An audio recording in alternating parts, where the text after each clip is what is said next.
Hi, in this video, I'm going to show you how you can overlap 2, 3, or even more images in Google Docs, and you don't have to install any third-party add-on or extension to get it done. So here's how you can do it. First, you must place the cursor where you want to insert the images later. And you have to be a bit more careful here because when you are putting an image into Google Docs, usually it will mess around the other text. So I highly recommend to create a backup or to create a duplicate that you can try the feature before eventually you're going to implement the setting or the images to your original document. So I highly recommend to create a backup by clicking File and then click Make a Copy. So anyway, if you want to overlap multiple images, here's how you can do it.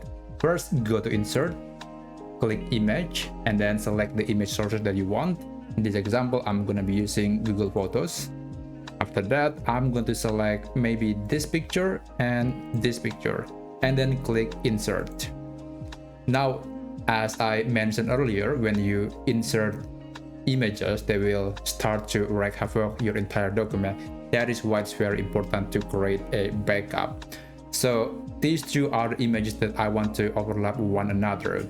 To do that, you must click on the image like this, and then you can select a wrapping setting for the image. There are a few options. There are behind text and in front of text. These two are usually the most common options if you want to overlap images, but in this example, I'm going to be using this option. After that, you can click on the other image and you can select the same setting. So I'm going to click wrap text, and there you go. Now it seems like there's nothing changed, and that's because the size of the image is still pretty big. So I'm going to change the size by resizing this picture. Now it's moved automatically. I will also do the same for this picture, and there you go.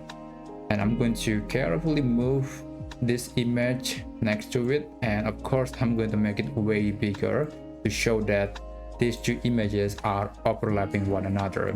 So yeah, that's basically how you can overlap 2, 3, or even more images in Google Docs. I hope you find this video helpful, and I'll see you on the next video.